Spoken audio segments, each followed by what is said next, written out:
সময়ের সাথে সাথে ইতিহাস ও সংশ্লিষ্ট সকলের ভূমিকা মূল্যায়ন করে।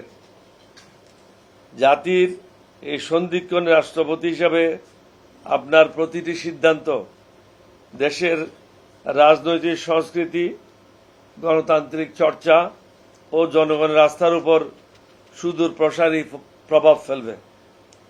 ব্যক্তি, দল ও গোষ্ঠীগত বিবেচনার ঊর্ধ্বে থেকে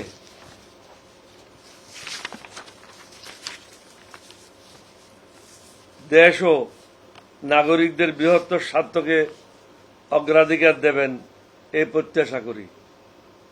বিশেষত গণভোটে জনগণের রাষ্ট্রীয় সংস্কারের পক্ষে যে রায় দিয়েছে তার প্রতি সম্মান, জবাবদিহিতা এবং অন্তর্ভুক্তিমূলক জাতীয় সংলাপের প্রশ্নে আপনার নিরপেক্ষ ও সক্রিয় অবস্থান দেশবাসী প্রত্যাশা করে।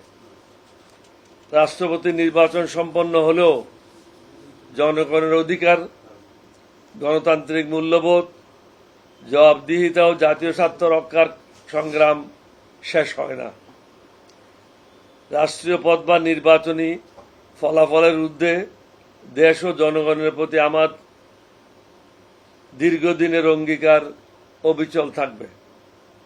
আপনার দায়িত্ব পালন হোক সততা, নিরপেক্ষতা, ন্যায়বোধ এবং জাতীয় স্বার্থের প্রতি অবিচল অঙ্গীকার। আপনি সমগ্র জাতির ঐক্য, মর্যাদা ও আস্থার প্রতীক হিসাবে দায়িত্ব পালন করবেন এই প্রত্যাশা করি।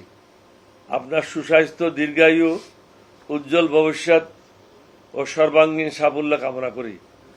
মহান আল্লাহ আপনার এই গুরুদায়িত্ব পালনে সহায় হোক। আপনাদের সবাইকে ধন্যবাদ। সমগ্র জাতির সুন্দর ভবিষ্যৎ কামনা করি। আমরা যেন সুখে শান্তিতে বসবাস করতে পারি, আল্লাহর কাছে এটাই প্রার্থনা করি। আপনাদের সবাইকে ধন্যবাদ। আসসালামু আলাইকুম ওয়া রাহমাতুল্লাহি ওয়া বারাকাতুহু।